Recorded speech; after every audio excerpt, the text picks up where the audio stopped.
महामहिम, महामहिम, महामहिम, प्रणाम महामहिम।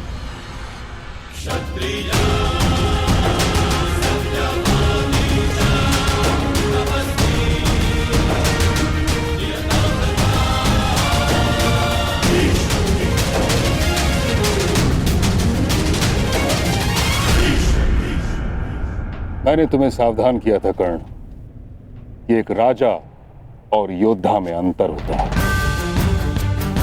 सर्वोत्तम राजा वो नहीं जो युद्ध के लिए प्रस्तुत हो जाए, वह है जो प्रजा के हित में निर्णय ले और युद्ध को टाल दे। युद्ध टालकर अब तक अंग का कौन सा हित साधा गया है महामहिम?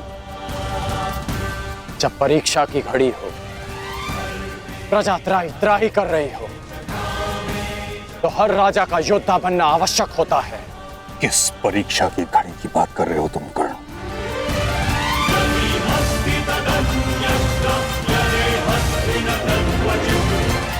अंग की प्रजा को देखिए, अंग की प्रजा को देखिए महामहिम। एक राजा का कर्तव्य होता है कि उसकी प्रजा संपन्न हो, कि उसके राज्य में कोई भूखा ना सोए। और यहां भूख की अग्नि बुझा सके इतना अन्न मिलना तो दूर की बात है। इन्हें तो इतना जल तक नहीं मिलता कि ये अपनी प्यास की अग्नि बुझा सके।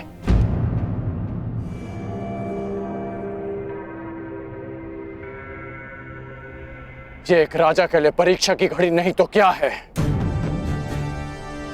क्या हस्तिनापुर इतना दूर है कि वहां तक इनकी पीड़ा नहीं पहुंचती? या हस्तिनापुर की आंखें झूठे स्वप्न देखने में इतनी व्यस्त है कि उन्हें अंग के सूखे अश्रु नहीं दिखते? क्या कहीं ऐसा तो नहीं महामहिम कि हस्तिनापुर के गुप्तचरों ने आपको अंधकार में रखा वर्षों तक, या कहें दशकों तक? कदाचित हस्तिनापुर साम्राज्य में अंग ही ऐसा क्षेत्र होगा। किसी भी छोटे बालक को यह नहीं पता कि उसके महामहिम भीष्म दिखते कैसे। अद्भुत दृश्य। अंग प्रदेश के भूतपूर्व शासक और वर्तमान राजा का यह मिलन देख के तो मेरी आंखें भर गई। महामहिम, यदि आपको संधि के नियम स्मरण हो तो अपने इस मेमने से कहिए कि मेरी दृष्टि से दूर हो जाए। कहीं ऐसा ना हो कि इसका प्रलाप एक सोए हुए सिंह को जगा दे। क्या हुआ अंगराज कर्ण? तुम्हें क्या लगा था कि तुम्हारे ये महामहिम तुम्हारे अपमान के लिए मुझे तुम्हारे समक्ष दंडित करेंगे? ऐसा कुछ नहीं होने वाला महारथी कर्ण। मैंने तुम्हें एक बार चिताया था, 2 बार तुम्हें मैंने सावधान किया था, अब मैं तुम्हें अंतिम बार चेतावनी दे रहा हूं कर्ण। इसी क्षण तुम अंग प्रदेश को छोड़कर वापस चले जाओ, अन्यथा तुम मृत्यु को प्राप्त हो गए। अंग प्रदेश में ना कभी कोई राजा था, ना ही अंग प्रदेश को किसी राजा की आवश्यकता है। मैं बचपन से ही तनिक हटी हूं दानव। महामहिम सैकड़ों बार मुझे समझा चुके हैं। जब उनकी बात नहीं समझ पाया तो तुम्हारी क्या समझूंगा? इसलिए मुझे तुम्हारी अंतिम चेतावनी भी अस्वीकार है। तू ऐसे नहीं मानेगा कर्ण।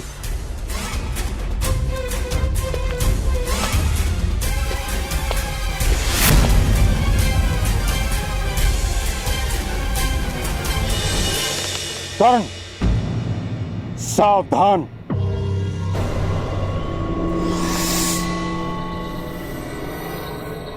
हट जाओ कन्या। मैं स्त्रियों पर अस्त्र नहीं उठाता। जानती हूँ महामहिम, इसीलिए आपके और कर्ण के मध्य खड़ी हूँ। तुम नहीं जानती तुमने कितने बड़े विनाश को आमंत्रण दे दिया है। जो चुनौती को समक्ष देखकर रुक जाए वो कर्ण नहीं महामहिम।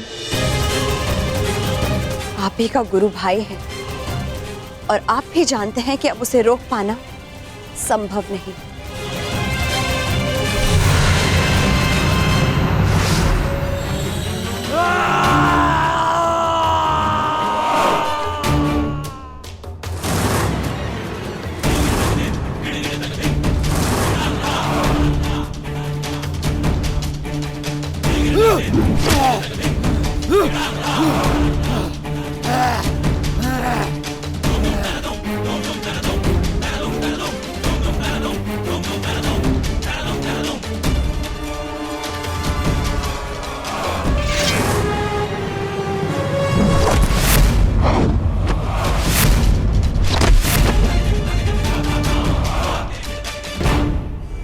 ये है अंग के राजा के अपमान के उत्तर में।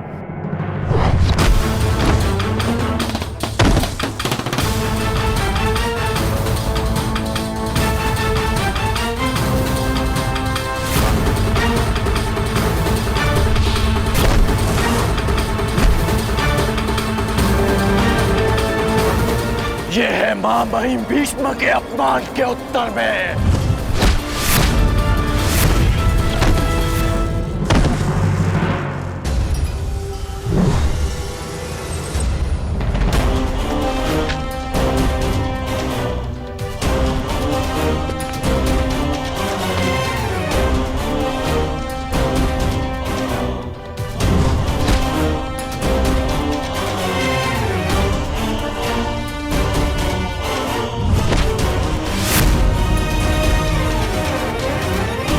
और ये अंग भूमि के अपमान के उत्तर में।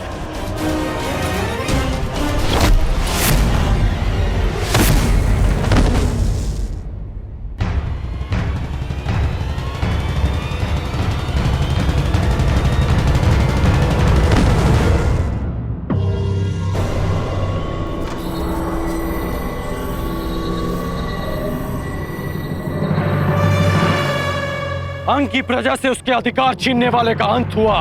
अंग की मानसिक स्वतंत्रता का अंत हुआ। अंग में एक नए सूर्य, एक नए प्रकाश का आरंभ हुआ। महामहिम, महामहिम, महामहिम, हमारी रक्षा कीजिए महामहिम। इस विनाश से हमें बचा लीजिए।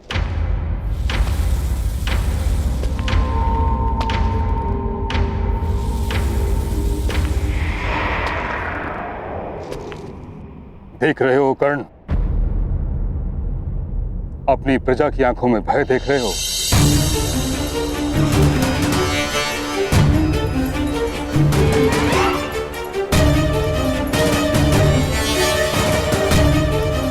तुमने अंग को जल का अधिकार नहीं दिलाया, उनसे जीवन का अधिकार छीन लिया है।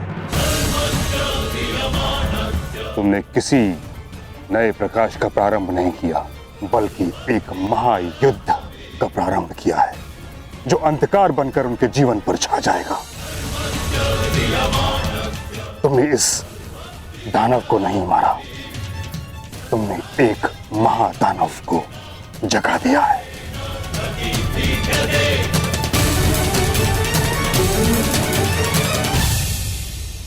तुम्हें क्या लगा भीष्म आंखें बंद करके बैठा था?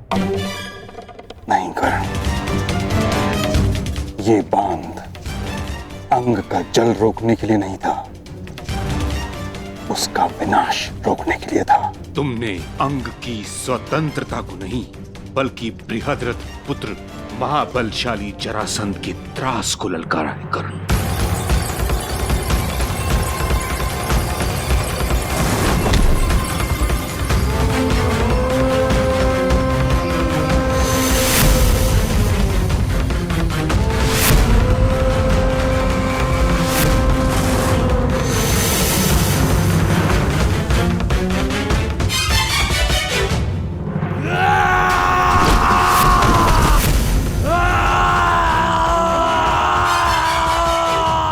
ये जरासंध जिसके बल के समक्ष वासुदेव कृष्ण को भी रण छोड़कर जाना पड़ा था।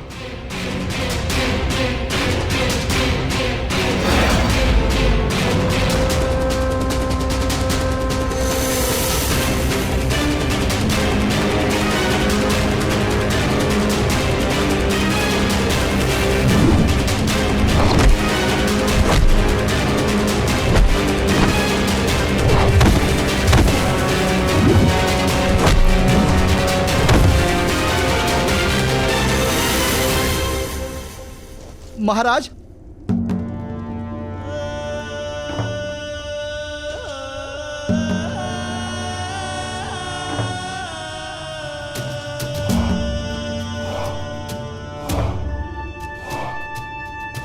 कौन था वो योद्धा?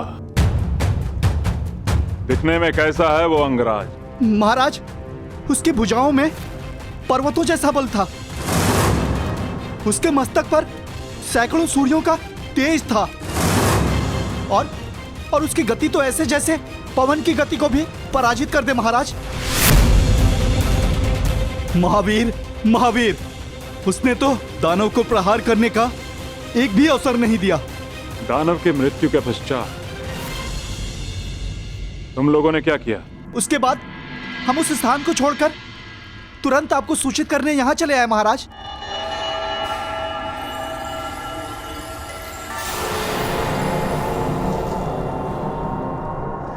अद्भुत।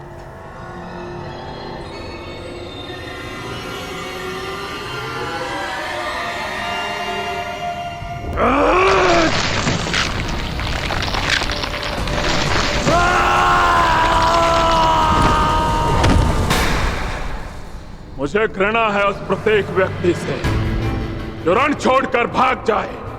मुझे घृणा है उस प्रत्येक व्यक्ति से जो मेरे समक्ष मेरे शत्रु की प्रशंसा करे, और मुझे सबसे अधिक घृणा उससे है जो मगध नरेश को ललकारने का साहस करे।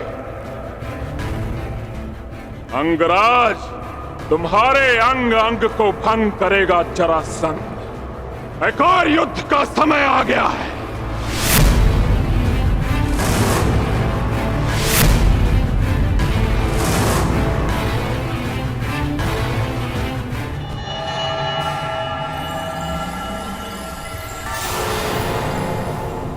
समय आ गया है शिष्यों। देखना यह है कि कौन होगा वो जो मेरी शिक्षा पर खरा उतरेगा।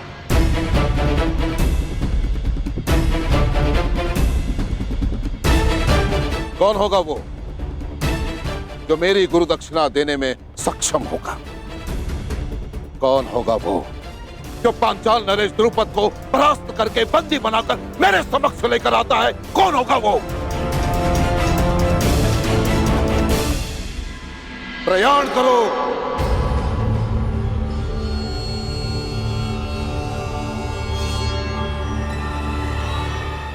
रुको!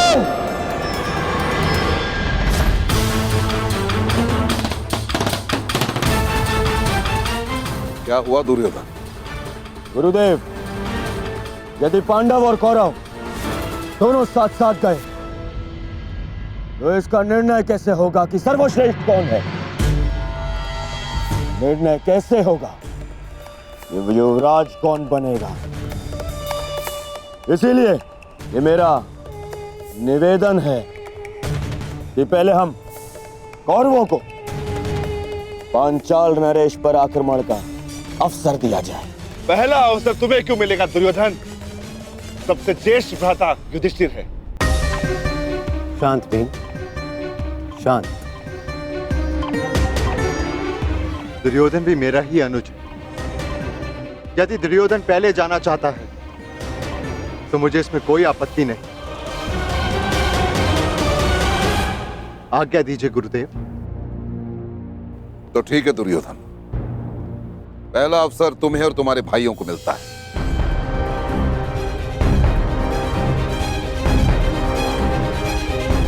प्रयाण करो। चलो।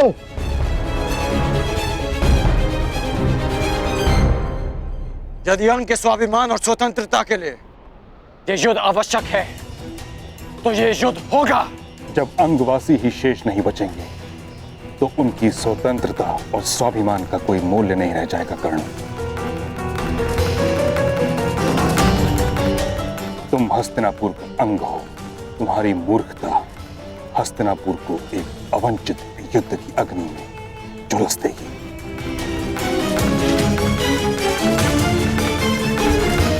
हस्तिनापुर की सुरक्षा के लिए अंग का बलिदान किया गया। ये अनीति क्यों? यही नीति है कर्ण।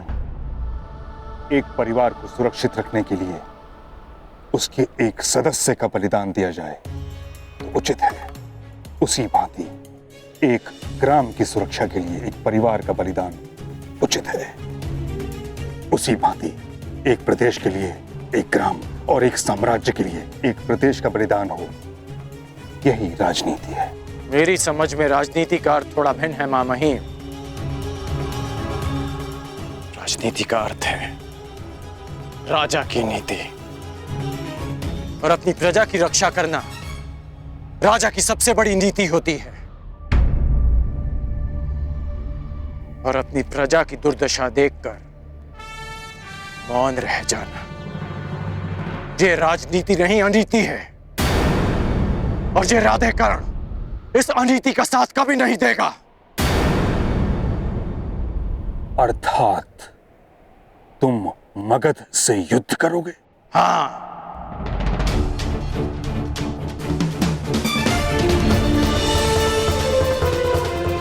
पराजित हो जाओगे कर्ण। नहीं, ये कर्ण विजयी होगा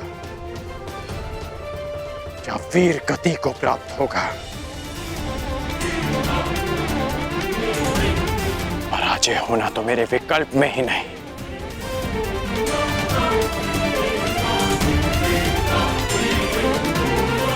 अपनी प्रजा के लिए अपने प्राण दे देना ये मेरी दृष्टि में श्रेष्ठ नीति है।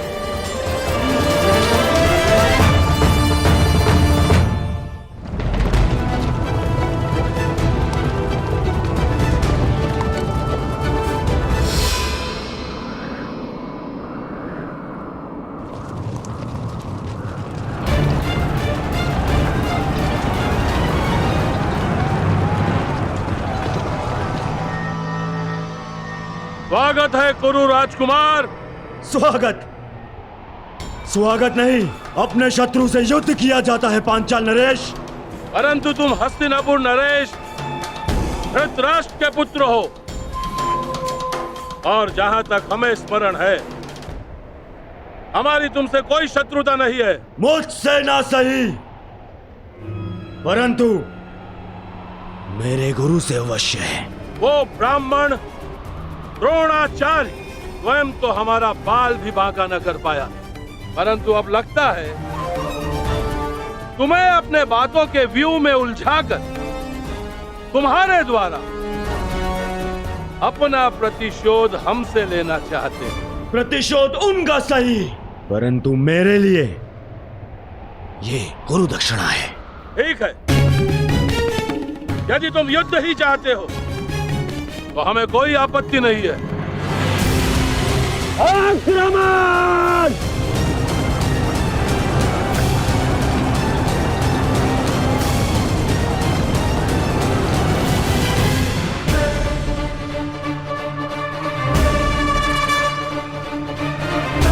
जरासंध ने आक्रमण कर दिया है। यदि युद्ध ही नियति है तो मैं मगध नरेश से युद्ध करूंगा। तुम मगध नरेश को अधिक समय तक रोक नहीं पाओगे कर्ण। अंग की रक्षा अब मैं करूंगा।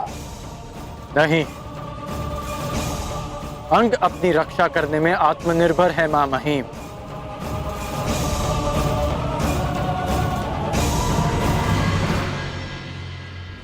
अंगवासी ये युद्ध स्वयं लड़ेंगे।